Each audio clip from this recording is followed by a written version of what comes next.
அடேங்கப்பாங்கப்பாங்கப்பா, தாங்க முடியலடா சாமி.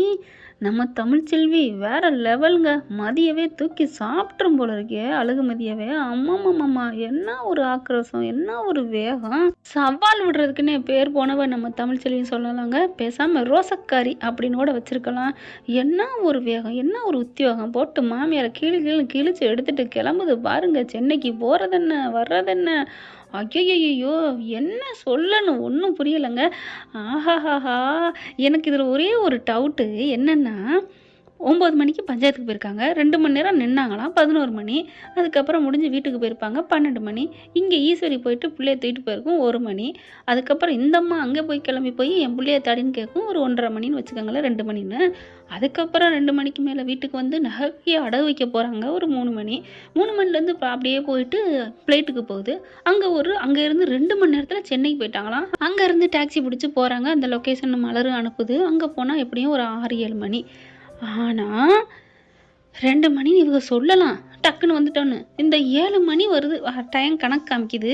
இவங்க 7 மணி வரைக்கும் இங்கே பஞ்சாயத்தில் உட்காந்துட்டே பிள்ளைய வச்சுக்கிட்டு இருக்காங்களா? அவ்வளோ நேரம் அதே உட்காந்துருக்க மாதிரி தான் இருக்குது. யாரும் எந்திரிச்செல்லாம் போய் சாப்பிட்டுக்கிட்டுலாம் வந்த மாதிரி தெரியல.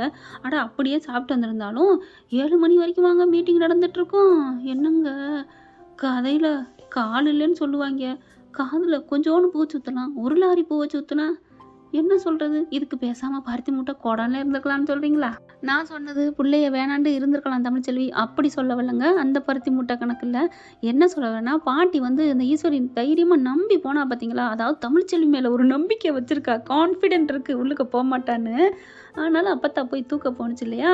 அது பேசாமல் தூக்கி அந்த கொடுத்துருந்தா பிள்ளைய வாங்கிட்டு வீட்டுக்கு வந்திருக்கலாம். அதை தங்க சொன்னேன் பருத்தி மூட்டை குடம்ல இருந்துக்கலான்னு. ஆனால் இந்த பிள்ளை இப்படி போய் அப்படி போய் ஆக மொத்தம் ஒன்றே ஒன்று புரிஞ்சு போச்சு. இதில் யாருக்கும் அவங்களுக்கு நட்டம் இல்லை. தமிழ்ச்செல்விக்கு உனக்கு தாம்மா நட்டம், நகை நட்டு பூரா அடகு கடையில் படிக்க போயிருச்சே, அதுதாம்மா வயிற்றுச்சலாக இருக்குது. நான் விடாத தமிழ்ச்செல்வி, ஒன்னால தான் நான் இவ்வளோ அடகு கடைக்கு போயிருக்கேன்னு வாங்கிவிடு. நீ ஒன்று அவங்க வீட்டு காசை வாங்கலை, அவங்களால நீ நட்டப்பட்டதை வாங்கிடு தமிழ்ச்செல்வின்னு தான் தோணுது. ஆனால் இந்த பிள்ளை வீரத்துக்கே ரோசத்துக்கே பேர் போன ஆளாச்சே. ஆனால் என்ன பார்த்தீங்களா, சித்ரா போகிற போக்கில் சொன்னதை பார்த்தீங்களா? ஒன்றும் இல்லாதவா எப்படி திமிரா பேசுகிறா பாத்தியாம்மா அப்படின்னு போகிறாளே. அவங்களாம் ஒன்றும்னு சொல்கிறதுக்காவது ஒன்றுன்னு இருக்குது, உங்களுக்கு அதுவுமே இல்லையடி. ஒட்டுவா ரொட்டி மாதிரி ஒட்டிக்கிட்டு இருக்கீங்க. இதெல்லாம் பேசுது பாருங்களேன். தமிழ்ச்செல்வியை பார்த்தோன்னே ஆடி போகிறாரு சேது. எனக்கு அதாங்க சார் காமெடியாக இருந்துச்சு. அதில் வேறு ஓய் அப்படின்னு எந்திரிக்கிறாங்க. அங்கே இருக்கிறவங்களுக்கு இங்கே இருக்கிற நடப்பு பூரா தெரியுதுங்க. ஒருத்தங்க பக்கத்துலேயே இருப்பாங்க, என்ன நான் தூங்கிட்டேனா, கனவு கண்டனா, என்ன நடக்குது அப்படிங்கிற மாதிரி வருவாங்க, வடிவேல் கண்ணை தொடச்சது மாதிரி ஆதவன் படத்தில். இப்போ அதே மாதிரி தான். ஆனால் இல்லை இருங்க அப்படின்னு சொல்லிட்டு சேது சொல்கிறாரு. அவள் என் பொண்டாட்டின்னு சொல்லலை, பக்கத்தில் வராங்க. எதுக்கு இங்கே வந்த, அதான் சொல்லிட்டோம்ல, அவங்க அப்பா சொல்லிட்டாருன்னு இவர் நினைக்கிறாருங்க. ஆனால் அடக்கம் அடக்கமாக பேசினார் பார்த்தீங்களா சேது. ஏன்னா ஆளுங்க இருக்காங்களாம், நடிக்க தெரியுது சேது உனக்கெல்லாம். ஆனால் தமிழ்ச்செல்வி பரவாயில்லைங்க, வந்துச்சு தைரியமாக, தாம் தூம்னு குதிக்கலை, நடப்ப சொல்லுது எல்லாமே. அதுக்கப்புறம் சரி தெரியாமல் தானே சொல்லிட்டோமே அப்படின்னு சேது சொல்கிறாங்க. அதுக்காக இங்கே வரணுமா? அதான் அழகர் உன்ட்ட இருக்கான்ல, அழகர் என்கிட்ட இருக்கான்னு யார் சொன்னா? என்ன சொல்கிற? அதை அவங்க சின்னம்மா வந்து தூக்கிட்டு போயிட்டாங்க அப்படின்னு நடந்ததை சொல்ல செம்ம கோவம் வருது சேதுக்கு. என்னது எங்கள் சின்னம்மா இப்படி பண்ணிச்சா? ஐயோ ஏன் இப்படி பண்ணுது, ஐயோ அப்படின்னு சொல்லி கத்த. சரி சரி, அவங்க தூக்கிட்டு போனது கூட பெருசு இல்லை, ஆனால் கேட்டதுக்கு என்ன சொன்னாங்க தெரியுமா? 2 பிள்ளை இல்லாமல் நீ தத்தளிக்கணும்டி 2 நாளைக்கு, அதுவும் இல்லாமல் அதுக்கப்புறம் உங்ககிட்ட இருந்து நிரந்தரமாக பிரிச்சிருவேண்டி, 2 பிள்ளையும் எங்ககிட்ட தாண்டி இருக்கும், நீ தவிப்படி, அதை தவிக்க விட்டா தாண்டி நான் சித்ரா ஈஸ்வரின்னு 2 பேருக்கு எவ்வளோ பேசுகிறாங்க தெரியுமா அப்படின்னு சொன்னோன்னே அப்படியே கவுண்ட் ஆகுறாரு தமிழ்ச்செல்வி. சாரி சாரி, அவங்க அப்படி பண்ணுவான்னு நினைக்கல, அவங்களுக்கு நான் வச்சுக்கிறேன் வந்து கச்சேரியை அப்படின்னு சொல்லிட்டு, இந்தா நான் உன் பிள்ளைய தரேன், இந்தா வச்சுக்கோ அப்படின்னு சொல்லிட்டு பிள்ளைய கொடுத்துட்றாருங்க. அப்பாடா நல்லது பண்ணடா சாமி, நீ பாட்டுக்கு தாமதம்னு குதிக்காம எப்படியோ கொடுத்துட்ட. அங்கே இருக்கவங்களாம் குசு குசு குசு குசுன்னு பேசுகிறாங்க, மொதல் சம்சாரம் என்னமோ தகராறாம் அப்படி இப்படின்னு பேச. அதுக்கப்புறம் தமிழ்ச்செல்வி பிள்ளைய வாங்கிட்டு அது வாட்டு கிளம்புது. சேது பார்க்குறாங்க, தமிழ்ச்செல்வி பார்த்து பத்திரம் புள்ள அப்படிங்கல, நான் பார்த்துக்கிறேன் அப்படின்ட்டு போகிறாங்களா. என்ன தம்பி அப்படிங்கிறாங்க.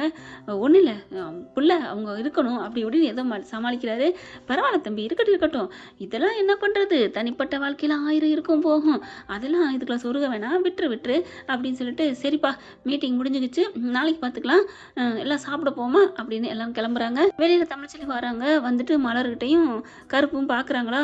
பிள்ளையோட வர்ற தமிழை பார்த்துட்டு தமிழ் அப்படின்னு வராங்க. போதும்க்கா போதும், என் பிள்ளைய இங்கே கொண்டாந்து வச்சு என்கிட்ட எந்த பிள்ளை இல்லாமல் பண்ணிட்டீங்கல்ல, என்ன தமிழ் இப்படிலாம் பேசுற? எல்லாமே தெரிஞ்சிருந்தோம். இதான் நான் எல்லாத்தையும் சொல்லிட்டேனே அப்படிங்கிறாங்க. இங்க பாருங்கக்கா, எனக்கு அதெல்லாம் தேவையே இல்லை. என் புள்ள என்கிட்ட வந்துருச்சு, அவ்வளோதான், நான் கிளம்புறேன். அதான் தமிழ் அப்படின்னு கருப்பு வர, என்னன்னு? ஒன்றும் பிரச்சனை இல்லை, உங்கள் மேலே எந்த தப்பும் இல்லை, உங்கள் மாப்பிள்ளை மேலேயும் எந்த தப்பும் இல்லை, நான் ஒன்றும் சொல்ல வரல. ஏன் தன்மானத்தை சீண்டி பார்க்குறான் அந்த ஈஸ்வரி, அவளுக்கு இருக்கு அப்படிங்கல. சேது ஓடி வராரு. தமிழ் அப்படின்னுட்டு நிற்கிறாங்க, திரும்புகிறாங்க. என்னன்னு கூட கேட்கலங்க, அப்படி பார்க்குறாங்க. அந்த பார்வையில் 1000 என்னங்கிறது இருக்குது. தமிழ் பார்த்து பத்திரம் அப்படிங்கிறாங்க. எனக்கு தெரியும், என் பிள்ளை அக்கறை இல்லையா என்ன அப்படின்னு சொல்லல. அப்புறம் தமிழ் அப்படிங்கிறாரு.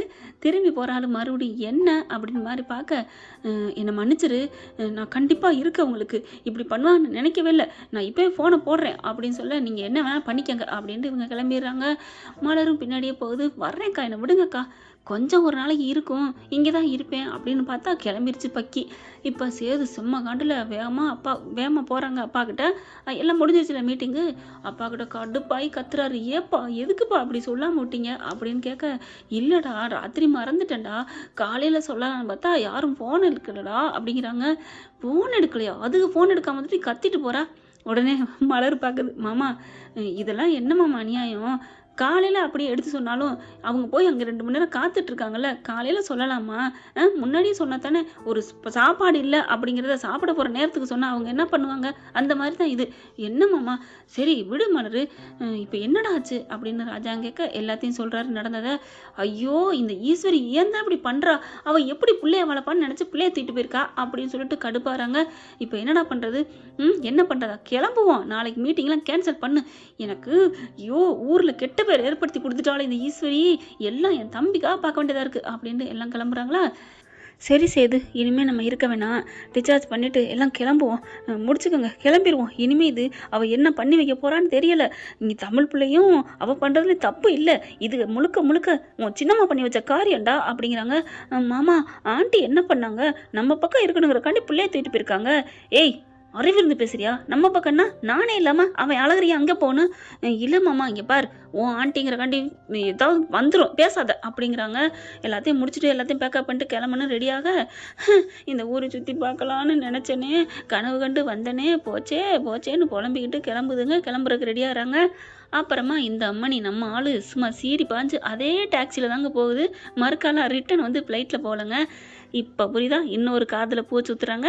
இப்போ வந்தாங்க இவங்க. என்னங்க 2 மணி நேரம்னா 1 மணிக்குள்ள வந்துட்டாங்கன்னு நினைக்கிறாங்களா? இல்லை என்னன்னு தெரியல. அதே மாதிரி எவ்வளோ ஸ்பீடாக போனாலும் ஒரு 5 மணி நேரம் 6 மணி நேரம் ஆகணும். இவங்க அப்படியே போயிட்டு 6 மணிலேருந்து நைட்டு கிளம்பி மறுபடியும் எப்படி வந்தாங்கன்னு தெரியல. அப்படி வந்தால் ஒரு அதிகாலை 4 மணிக்கு தான் வந்திருக்கணும். நைட்டு இங்கே கிளம்பி வர்றதாலும் சாயந்தரம் கிளம்பி வந்தாலும் இருட்டாக இருக்கணும். ஆனால் அதுவும் இல்லைங்க. இது ஒரே நாளில் திரும்பி வர்ற மாதிரி இல்லை. ஏன்னா 2 நாள் போயிட்டு வர எப்படி மறுநாள் ஆயிரும். ஏன்னா 12 1 மணிக்கு கிளம்பி சாயந்தரத்துக்குள்ளே வர முடியுமா என்ன? இங்கே பார்த்தீங்கன்னா மறுநாளாகவே இருக்கட்டும் அப்படின்னாலும் இவங்க எல்லாம் குரூப்ஸ் அம்பட்டும் ஈஸ்வரி சித்ராலும் அதே புடவை அதே கலரில் தான் இருக்காங்க. தமிழ்ச்செல்வியாவது போயிட்டு வந்துச்சு, மாத்துறதுக்கு புடவை இல்லைன்னு சொல்லலாம். இவங்க அப்படியே இருப்பாங்க. என்னங்கடா முழு பூசணிக்காய் ஒரு பருக்கையில் வச்சு திணிச்சு மறைக்க சொல்றீங்களடா, எப்படிடா தெரியும் தானடா? மக்களே, இதெல்லாம் நீங்கள் புரிஞ்சுச்சா இல்லையா?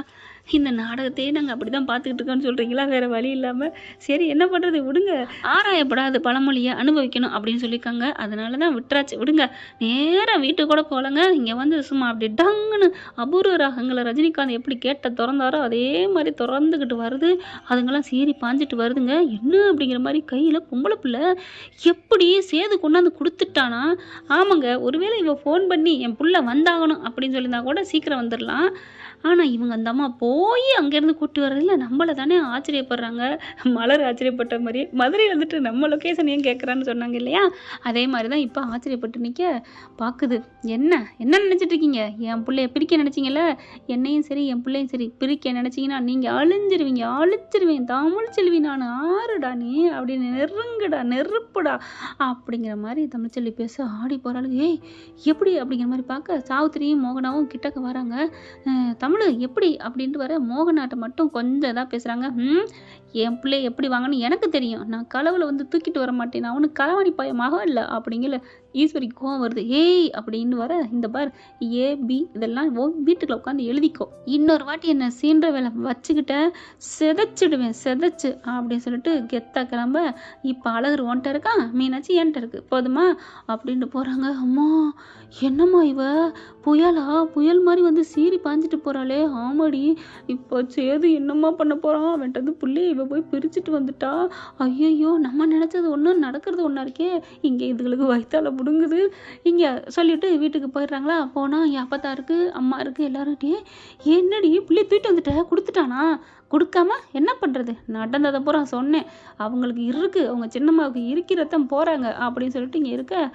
அப்படி உட்காருதுங்க தமிழ்ச்செல்வி. இங்கே பாருடி தமிழ், என்னடி இப்படி பண்ணிகிட்டு இருக்கிற, ஏண்டி உன் உடம்பு பச்சை உடம்புடி, பரவாயில்ல பார்த்தா பரவாயில்ல, என்ன பண்ணி எப்படி பேசுனா அப்படிங்கிற அப்படி பார்க்குது. அப்படியே தமிழ்ச்செல்வி வச்சக்கணும் வாங்காமல் அம்மாச்சி பார்க்குது. என்ன அம்மாச்சி பார்க்குற, இல்லடி உன்னை பார்க்கல, அந்த மதுரை மீனாட்சியே பார்த்த மாதிரி இருக்குடி, என்னன்றி நீ அந்த அம்மாச்சி அம்மன் தான் உனக்கு வந்து உருவத்தில் வந்திருக்குன்னு நினைக்கிறேன்டி, நீ அவ்வளோ ஒரு நேர்மை, அவ்வளோ ஒரு பொங்கி எழுதுறது, எல்லாருக்கும் நன்மை செய்கிறது, நீ உண்மையிலே நீ என் வீட்டுக்கு வந்த மருமகளடி, மகாலட்சுமிடி அப்படின்னு கட்டி பிடிக்கிறாங்க. அம்மாச்சி விடுங்க அம்மாச்சி, நான் சாதாரணமாக தான் இருக்கேன், என்னை நீங்கள் அப்பெல்லாம் புகழ வேணாம் அப்படிங்கிறாங்க. அதுக்குள்ளே மலர் கால் பண்ணுது. தமிழ்ச்செல்வி அட்டன் பண்ணலை. அப்படி பார்க்குறாங்க. ஏய் எடுடி அட்டன் பண்ணிவிட்டு, என்னக்கா அப்படின்னு போயிட்டியா, பத்திரமா வீட்டுக்கு போயிட்டியா, வந்துட்டேன்க்கா. தமிழ் பத்திரமா தானே போயிட்டேன், ஒன்றும் இல்லைக்கா, நான் நல்லா தான் இருக்கேன். அதுக்கப்புறம் இன்னொன்று சொல்லணும். என்ன, நாங்கள் எல்லோரும் கிளம்பி தான் வர்றோம், ஏன் மீட்டிங் என்னாச்சு, அதை முடிச்சுட்டு வர வேண்டியதானே, அதான் பிள்ளைய வாங்கியாச்சுல. இல்லை தமிழ், மாமா ரொம்ப பயப்படுறாரு. எதுக்கு, அழகர் அங்கே இருக்குல்ல, நான் இல்லாமல் எப்படி இருக்குமோன்னு பயந்துட்டு பறந்தடிச்சு வாராரு அப்படிங்கல. பிள்ளை மேலே பரவாயில்ல அக்கறை இருக்குது அப்படின்னு நினைக்கிறாங்க நம்ம தமிழ். அதான் மோகநாதா இருக்காங்கல்ல, யார் இருந்தாலும் என்ன தமிழ், அவர் தான் விடவே மாட்டேங்கிறாரு, நீ தான் பார்த்தியே மீட்டிங்களோட மடியில் வச்சுக்கிட்டு தானே பேசினாரு அப்படின்னு மலர் சொல்கிறாங்க. எப்படியோக்கா விடுங்க என்னே, எனக்கு இதுக்கு ஒரு முடிவு கட்டணும் அப்படின்னு ஃபோனை வைக்கிறாங்க. அதுக்கப்புறம் என்ன சொல்கிறா சேது கேட்குறாரு. ஒன்றும் இல்லை, ஏன் இருந்து முடிச்சுட்டே வர வேண்டியதானேன்னு கேட்குறா. அப்படியா சொல்கிறா, அப்புறம் ஏன் வந்து பிள்ளைய தூக்கிட்டு போனாலாம். மாமா நீங்கள் புரிஞ்சுதான் பேசுகிறீங்களா, என்ன பேசுகிறீங்க, அத்தை அப்படி பேசுனதுக்கப்புறம் என்ன பண்ணுவாங்க, சரி சரி இருக்கட்டும், அதுக்கு இருக்குது இன்னைக்கு. ராஜாங்கம் செம்ம காண்டில் இருக்காரு, வண்டி சீறி பாஞ்சு போய் நிற்கிது. கேட்டா அந்த தமிழ்ச்செல்வி திறந்துச்சு, அதே மாதிரி கேட்ட திறந்துட்டு வராங்க. ஐயோ அம்மா வர்றோம்மா, எனக்கு பயமாக இருக்குது, நான் ஓடுறேன், நில்லுடி அப்படின்னு கையை பிடிச்சி இழுக்குது ஈஸ்வரி. என்னை விட்டு நீ மட்டும் எங்கிடி போகிற, வாங்கினா 2 பேரும் சேர்ந்து வாங்குவான், மற்றது செய்யலை மட்டும் இந்த ஈஸ்வரியா, ஈஸ்வரிக்கிட்டையான்னு பெருமை பேசுறீல, அதே மாதிரி இப்பவும் ஈஸ்வரி வாங்கிக்க, நான் போகிறேன், அதெல்லாம் முடியாதுன்னு பிடிச்சி இழுத்துக்கு நிற்க. நீலாம் தாயா பேய், பிள்ளையுமா அடி வாங்கினேன். இல்லடி எனக்கு அவன் வரையிலே பயமாக இருக்குடி, அங்கேருந்து தட்டு முட்டுன்னு ஒட்டச்சிட்டு வராரு, சின்னம்மா சின்னம்மா அப்படின்னு கத்திக்கிட்டு. ஏய் அழகரை கொண்டே காய்ப்போம் வாடி அப்படின்னு பிள்ளைய கொண்டே தூக்கிட்டு ரெடியாக நிற்கிதுங்க. உள்ளுக்க வந்த கையோட வேகமாக வராங்க. வாப்பா வா, இந்த அழகரை நான் தூக்கிட்டு வந்துட்டேன், நீ வந்துடுவேன் இந்தா அப்படிங்கிற செம்ம ஓவருது. அப்படியே ஓங்கி ஒரு அறா கொடுக்குறாரு பாரு வந்த கையோட. என்ன செய்யுது, அவன் சின்னம்மாவை அடிச்சுட்ட புள்ள அப்படியே சொங்கின்னு சரியுது. மலர் போய் தாங்கி பிடிச்சிருது. என்ன சின்னம்மா பண்ணி வச்சிருக்கீங்க, மாமா என்ன மாமா உங்கள் புள்ள அடிக்கிறான், என்னை பார்த்துட்டு பேசாமல் இருக்கீங்க, அவன் ஒரு அடியோட நிப்பாட்டிட்டான், இல்லைனா 9 அடி நான் அடிச்சிருப்பேன் அப்படின்னு சொல்ல. அவனோட பாவிங்களா, என் புருஷன் இல்லைங்கவும் எல்லாரும் மாற்றுன்னு மாத்துறீங்களே, மன்னிச்சுக்கங்க சின்னம்மா, புருஷன் இல்லைங்கிற ஆள் மாதிரியா இருக்கிறீங்க, இல்லை உங்களுக்கு சோது போட்ட நன்றி கடனுடைய இருக்கிறீங்க, இப்படியா பண்ணுவீங்க, என்னப்பா செய்யுது, நான் அப்படி என்னப்பா பண்ணேன், நமக்காத்தானே இப்படி பண்ணினேன், உனக்காத்தானே தான் வந்தோடனே நீ உனக்கு கையில் கொடுத்துட்டேன்ல, கிழிச்சிங்க, என் புள்ள என் அம்மா என் கூட இருந்துச்சு, அதை பறிச்சிட்டிங்கல்ல, என்னப்பா சொல்கிற, ஒன்றும் தெரியாத மாதிரி நடிக்காதீங்க, இங்கே வந்து பொங்கிட்டு தானே போயிருக்கோம் அந்த எரிமலை, எல்லாத்தையும் சொல்லிட்டாளா மனசில் நினைக்குது தமிழ் நம்ம ஈஸ்வரி. அதுக்கப்புறம் இங்கே பாருப்பா, அதுக்கு வந்து இங்கே பாருங்க, சே இப்படி ஒரு மனுஷ ஜென்மமா இருப்பீங்களா, ஏன் நம்ம இப்படி ஒரு குரூர புத்தி வச்சுட்டு இருக்கீங்க, இளசேது நம்ம அழகு நம்ம கிட்ட தான், இங்கே பாருங்க ஓயாம சும்மா அரைச்சமாவே அரைக்காதீங்க அப்படின்ட்டு. அப்பா எனக்கு என்னால் தாங்க முடியலப்பா, சின்னம்மா தான் எல்லாம் பண்ணுதுன்னு நினைக்கிறேன். உடனே ஐசி வந்துட்டு, மாமா அப்படிலாம் பேசாதீங்க, ஆன்ட்டி பண்ணது நல்லது தானே, என்ன பண்ணுச்சு, அங்கே மீட்டிங் பாதியில் வந்துட்டேன், தமிழ்ச்செல்வி வந்து பிள்ளைய வாங்கிட்டு போனதுக்கு ஆண்டி என்ன பண்ணும், பாலான்னு ஒரு அரை ஐஸ்வர்யாவுக்கும் என்ன பண்ணுங்கிற, எல்லாம் நடந்ததுக்கப்புறம் கேட்டுட்டு விடிய கதை கேட்டு சித்தப்பேங்கிற மாதிரி இருக்கு, என்ன நினச்சிட்டு இருக்க. இல்லைம்மாம்மா, ஐயோ இவங்கிட்ட பேசுனா இந்த குருவி கூத்தாடுதே கொய்யுங்குதே, இவர் வாட்டுக்க சேது கத்திக்கிட்டே இருக்காரு. மாமா நீங்கள் என்ன சொல்றீங்கன்னு கேட்கல மாமா, எனக்கு கொய்யுங்குது மாமா. ச்சே அப்படின்னு இங்கிட்டு திரும்புறாரு. அப்பாடா காது செவிடுன்னு சொன்னோன்னே நம்மக்கிட்ட விட்டுட்டாரு, இல்லைன்னா நம்மளை கிழிச்சிருப்பாரு. அப்பாடி அப்படின்னு அங்கிட்டு போய் உட்கார சித்ரா பார்க்குது. அம்மா அவ தப்பிச்சிட்டாம்மா, அதே மாதிரி நீயும் காது கொய்யுங்குதுன்னு போய் உட்காருமா. ஏய் அதை அரைஞ்சோன்னு சொல்லியிருக்கணுடி. வராங்க சேது வேகமாக அலற கொண்டு போய் பார்க்குறாரு, தூக்குறாரு, கொஞ்சுறாரு. தங்கம் அம்மாவை விட்டுட்டு பிரிஞ்சு வந்துட்டியாடி, அதனால கோவமா இரு இரு நீ அம்மாக்கிட்டே இருக்கலாம் அப்படின்னு மறுபடியும் பிள்ளைய கொஞ்சம் கொடுத்துப்புட்டு இங்கே ஈஸ்வரிட்ட வர, ஐயோ வரானே அம்மா அடிச்சா அதோட போய் உட்காந்துருவான் அப்படின்னு சொல்லி பேசிக்கிட்டு இருக்குதுங்க. சேது வராரு. ஏன் இப்படி பண்ணீங்க? சேது என்னை அடிக்கிறான்னு அடிச்சுக்கப்பா, நான் தப்பா பண்ணலப்பா, அவ திமிரா பேசினப்பா சின்னம்மா அப்படின்னு ஓங்க அடிப்பா அடி கணத்தை கொடுக்குது. அடியை வாங்கிட்டு போய் உட்காரலான்னு பார்த்தா அடிக்க மாட்டேங்கிறாரு. மறுபடியும் இதுக்கு அதையும் இதையும் தூண்டி பேசுதுங்க. அட்றாங்கிற மாதிரி. ஆனால் இவர் அடிக்கவே இல்லை. அட பாவி, அடிக்கக்கூடாதுன்னு நினைக்கிறப்பெல்லாம் கண்டுக்க மாட்டாங்க. அடிப்பாங்களா, எப்படா அடிப்பாங்கன்னு வெயிட் பண்ணிட்டு இருக்கேன், இப்படி அடிக்க மாட்டேங்கிறானே. அம்மா நமக்கு ரெஸ்டே இல்லைம்மா. ஐஸ்வர்யா பார்க்குதுங்க. நான் சுதாரிச்சிட்டேன்ல ஒரு அடியிலேயே, நீங்கள் வாங்கிக்கங்க அப்படின்னு சொல்ல அடிக்க மாட்டேங்கிறானே. இங்கே பாரு சேது, இப்போ என்ன அவன் என்ன ரொம்ப திமிரு பிடிச்சாலா, அவள்கிட்ட போய் பிள்ளைய பறிச்சுட்டு வரேன் விடு அப்படின்னு வாடி, அப்போ தாண்டி அடிப்பேன் அப்படின்னு கையை பிடிச்சி இழுக்க, சின்னம்மா அப்படின்னு கையை பிடிச்சி இழுக்கிறாரு. அவரும் எங்கே போகிறீங்க, உன் பிள்ளைய பார்க்கணுமா ஆசைப்படுறீங்களா, அதுக்கு தான். ஐயோ இங்கே பாருங்கப்பா, என்னப்பா பண்ணலாம், இவங்க ரொம்ப பண்ணிட்டாங்கப்பா. உட்கார்றாரு ராஜாங்க அவரோட சேரில் உட்காந்துட்டு. இப்போ என்ன பண்ணலாம், இங்கே பாருங்கள், நீங்கள் பண்ணது பெரிய தப்பு இல்லை, அது அப்படிங்கிறாங்களா, நீ எப்போ ஒரு பிள்ளைய தாயிட்டு வந்து பிரிய நினச்சியோ, நீங்கள் 2 பேரும் ஒன்றா இருக்கக்கூடாது. மாமா என்ன சொல்கிறீங்க? ஆமாம், நீனும் உன் மகளும் அட்டை மாதிரி ஒட்டிக்கிட்டே இருக்கீங்களே, உன் மக உன்னை விட்டு பிரிஞ்சா எப்படி இருக்கும், எருமை கழுத வயசு வந்துருச்சு, ஆனாலும் விட்டுட்டு இருக்க மாட்டேங்கிறீங்கள. இல்லைம்மா அது அதெல்லாம் இல்லை, நான் நல்லா முடிவு பண்ணிட்டேன். சேது கார் கொட்டை சாவி எடு அப்படிங்கிறாங்க. அது ஓப்பனில் தானே இருக்குது, எங்கே பூட்டி இருக்கு? ஓ ஆமாம்ல, சாரி, நான் அவுட் ஹவுஸ் வீடை சொல்லிவிட்டேன்ப்பா. அவுட் ஹவுஸ் வீடெலாம் தேவையில்லை, நீங்கள் கார் செட்டுக்கே போங்க. என்னம்மா சொல்றீங்க, நான் என்ன தப்பு பண்ணேன்? என் வீட்டு வாரிசை அலக்கழிச்சிருக்கல, பெத்த தாயிட்டு வந்து பாலை குடிக்க விடாமல் பண்ணியிருக்கல, என் பையனை அங்கே மீட்டிங் பண்ண விடாமல் பண்ணியிருக்கல, எல்லாத்துக்கும் 3 தப்புக்கு உனக்கு தண்டனை கொடுத்தாகணும். 3 மாதத்துக்கு நீ கார் செட்டில் தான் இருக்கணும், உன் மகளை பிரிஞ்சு தான் இருக்கணும். மாமா அப்படின்னு அழுக. சித்ரா நீயும் சேர்ந்து போறியா? ஐயோ அங்கே கொசு கடிக்கும், நான் போகல. அம்மா நீ தானே போய் இருந்துக்கோ. அடி பாவி, என்னடி இப்படிலாம் பண்ணுற? அம்மா நான் இங்கே இருந்து தாம்மா உனக்கு சாப்பாடெலாம் கொண்டாந்து கொடுக்க முடியும். அப்படி குசுன்னு பேசுங்க. போடி பாவி அப்படிங்கல. வெட்டி துணிமெல்லாம் எடுத்தாந்து குடிச்சித்ரா, இல்லைன்னா நீ போறியா? இல்லை பெரியப்பா நான் போய் எல்லாத்தையும் எடுத்துட்டு வரேன் அப்படின்னு போய் துணிமணி எடுத்தாந்து, இந்தாம்மா நீ போ. அடி பாவிகளா, என்னை இப்படி பண்ணிட்டீங்களே, இதுக்கு பேசாமல் நான் வீட்டில் இருந்திருக்கலாமா? அட அழகரு, உன்னை தூக்கியாந்ததுக்கு நான் வெளியில் போகிறேனே, நீ வீட்டுக்குள்ள வந்த ஒரு நாள்லே என்ன வீட்டை விட்டு விரட்டுறானே, இவன் காலம்புறா இருந்தால் நம்மளை என்ன பண்ண போகிறான்னு தெரியலையே அப்படின்னு யோசிக்க, என்ன யோசனை, வெளிலப்போ அப்படிங்கிறாங்க. அப்படியே மெல்ல ட்ராலியை எடுத்துக்கிட்டு அவங்க கார் செட்டுக்கு போயிடுறாங்க. இப்போ சேது என்ன பண்ணுறாரு, அப்பா என்னப்பா இப்படி நடந்து போச்சு? ஐயா பார்க்குறாரு ராஜாங்கம், எனக்கு முடியலை, இல்லைன்னா நான் வந்துடுவேன், நீ போயிட்டு அந்த தமிழ்ச்செல்வி பிள்ளைகிட்ட பேசி சமாதானப்படுத்திட்டு 2 மன்னிப்பு கேட்டு வா அப்படிங்கிறாரு. அப்பா என்னடா அப்பாங்கிற, அப்போ உனக்கா தோணலையா? இல்லைப்பா எனக்கு அதான்ப்பா தோணுச்சு, நீங்களும் நான் மாதிரி நினச்சிருக்கீங்கன்னு தான் நினச்சேன் அப்படிங்கிறாங்க. அதுக்கப்புறம் அந்த பிள்ளைகிட்ட பறிச்ச இந்த பாவத்துக்கு இந்த பிள்ளையும் அங்கே கொண்டு போய் ஒரு நாளைக்கு இருக்க வச்சுட்டு வா. சரிங்கப்பா அப்படின்னு தூக்கிட்டு கிளம்ப ஈஸ்வரியும் சித்திரம் பார்க்குதுங்க. என்ன இப்படிலாம் நடக்குது அப்படின்ட்டு சாவித்திரி வருது.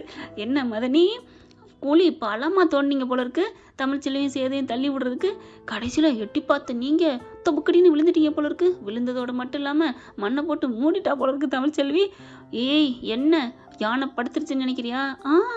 யானை படுத்துச்சு தான், அதுவும் தரையில் இல்லை, அதில் பாதாளத்துக்குள்ள. நாங்களாம் தூத்துன்னு துப்பதான் செய்வோம். எங்களை என்னென்ன பண்ண, உனக்கு ஏற்றவ தமிழ்ச்செல்வி தாண்டி. இன்னைக்கு சொல்கிறேன் கேட்டுக்கோ, நாங்கள் அந்த வீட்டில் இருக்கோமோ இல்லையோ, அந்த தமிழ்ச்செல்வி எப்படியா அந்த வீட்டுக்கு கொண்டு வர நாங்கள் வைப்போம்டி, அதுதாண்டி எங்களோட வேலையை. என்ன தாமரை சொல்கிற? ஆமாம்மா அப்படின்னு சவால் விட்டு போக, பாவிங்களா எல்லாம் போச்சே அப்படிங்கல. சித்ரா வருது. அம்மா என்னம்மா இப்படி ஆயிடுச்சு, அதாண்டி ஒன்றும் புரியலை, எல்லாம் நீதாம்மா. என்னடி நீதாண்டி என் மேலே மட்டும் பழி போடுற? நீ மட்டும் எப்படி சொன்ன, நல்லது நடந்தால் மட்டும் ஈஸ்வரின்னு, இப்போ இதையும் நீ தான் எடுத்துக்கோ. சரி உனக்கு பெத்த தாயாயிட்ட, உனக்கு நான் முட்டை வச்சு ஆம்லெட் போட்டு பிரியாணி கொண்டு வரேன், சீக்கிரம் போயிட்டு வாடி பசிக்குதுடி அப்படின்னு சொல்லிட்டு உட்காந்துட்டு இருக்குதுங்க. இப்போ நம்ம சேது பிள்ளையோட நேராக தமிழ்ச்செல்வி வீட்டுக்கு போகிறாங்க. ஓகே ஃப்ரெண்ட், பார்க்கலாம் என்ன நடக்க போகுதுன்னு. இதன் தொடர்ச்சி அடுத்த பகுதியில். இந்த பதிவு உங்களுக்கு பிடிச்சிருந்துச்சுன்னா உங்கள் பொண்ணான கையால் ஒரு லைக்கை போட்டு சப்ஸ்கிரைப் பண்ணி ஆதரவு கொடுங்க. அன்பு உறவுகளே, தேங்க்யூ ஃப்ரெண்ட்ஸ். இந்த வீடியோ உங்களுக்கு பிடிச்சிருந்தா தயவு செய்து லைக் பண்ணுங்க. இன்னும் அப்டேட்ஸ்க்காக சேனலை சப்ஸ்கிரைப் பண்ண மறக்காதீங்க. நம்ம கிட்ட இருக்க எல்லா சேனல்ஸோட லேட்டஸ்ட் வீடியோ அப்டேட்ஸ்க்காக மேல ரைட் சைடுல காட்டுற லிங்கை கிளிக் பண்ணி வாட்ஸ்அப் குரூப்ல ஜாயின் பண்ணுங்க. உங்களிடம் விடைபெறுவது நான் உங்கள் மெஹர்.